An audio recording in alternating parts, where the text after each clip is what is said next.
Joining us now is Brett Kavanaugh's attorney, Beth Wilkinson. Beth, thanks so much for being with us. Hoping you can help clarify some statements that Judge Kavanaugh has made publicly within the last few days. Number one, Sure. He says that he may have met Christine Blasey. He's not sure? I don't think they ran in the same social circle, so they may have met on occasion, but he's very sure that the allegations that she made did not occur. And as you know, everyone else who she named that was at that party either doesn't remember the party or doesn't even know and never met Judge Kavanaugh. He says, or you say, they may have met on occasion. Did they or did not they meet? I really don't know. I know they had overlapping social circles, so they may have met. But the real issue here, as we keep saying, is the allegations about this very specific incident at a party that no one else was there that she named, acknowledges occurred or remembers anything like that. Understood. So they may have met. She also, he said, Judge Kavanaugh said on Fox News, he doesn't remember attending any parties with Christine Blasey. Is it possible he attended parties with Christine Blasey and does not remember? It could always be possible because, as you know, this was 36 years ago. One of the biggest problems with, trying to disprove this, as I think people are trying to put the burden on him, is that it's very hard to disprove or even remember exactly what you did 36 years ago. That's one of the reasons why he provided his calendars in response to the Senate Judiciary Committee's request for all the documents, so they could at least see what he was doing that summer. But without knowing where the incident happened, the date when it happened, the time period when it happened, it's very hard to disprove that and say, I was never at a party. Maybe there was a large party where she was there and he was there at the same time. Okay, so it's possible they were at parties and at this point he doesn't remember 36 years later. That's always possible. I think that is the reality, again, of talking about something that happened such a long time ago. So Liz Swisher in the Washington Post, who says she was a college friend of Judge Kavanaugh, says he was a sloppy drunk, slurring his words, stumbling. Does he dispute that?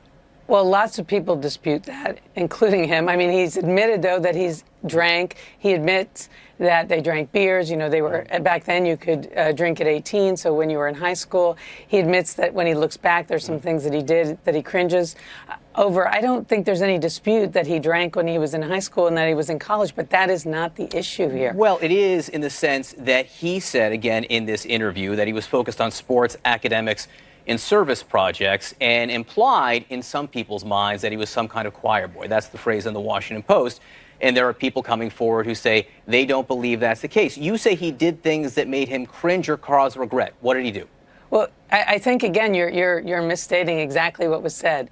You're taking parts of what he said. He said that he did play sports. He did say that he worked that summer. He was a good student, and he did go to parties, and he did drink beer. He didn't deny any of that. Did he drink in excess? Did he drink to the point of being drunk? He said on occasion he drank more beers than he should. And he says he did things that cause him regret and to cringe now. What would that include? In that context, I think he was talking about the yearbook page, which people have paid so much attention to. And I think there's lots of things when folks are 17 years old and 18 years old that they put on the yearbook page that when we all look back, we wish we hadn't said. And so I think that's just acknowledging that he's a real person.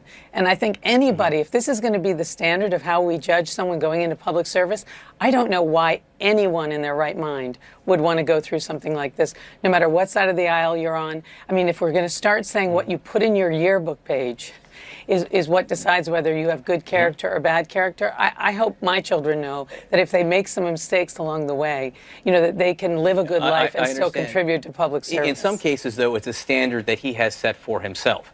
Because, again, in this Fox News interview, he said he has always treated women with dignity. You brought up the yearbook page. Renata Schroeder. And he claimed to be some part of Renata alumnus group. And there are those, she's a woman, who apparently knew a number of boys who went to Georgetown Prep. A number of them included her name, apparently in relation to some kind of alleged conquests that they all had with her. She has come out and said that it's horrible and hurtful. I pray that Judge Kavanaugh's daughters never are treated this way. Is that treating people with dignity? Again, Judge Kavanaugh says he's always treated people with dignity. Again, you're leaving out most of the facts. She says that they never had any interaction. He remembers going on one date with her and said that he gave her a kiss goodnight. She says she doesn't even recall that happening. No one says, including her, that there was any sexual conduct between her or any of these other boys. And I think, again, to suggest that statement in the yearbook, as he said, he has a lot of respect for her and he regrets if any way that statement hurt her feelings, but there's nobody, including her, that says there was any inappropriate conduct or any disrespect. This gets to his assertions over the last few days, where he says he has always treated women with dignity. I don't think that Renata Dolphin, as her name is now, thinks that's being treated with dignity when she says she calls the statements horrible and hurtful. Again, this just gets to the picture that Judge Kavanaugh is painting for himself now. So, well, I think you're trying to malign his character. I'm just trying that to occurred when he was. Is that treating people? He says always treating people with dignity. Is that yearbook page treating Renata Schroeder with dignity?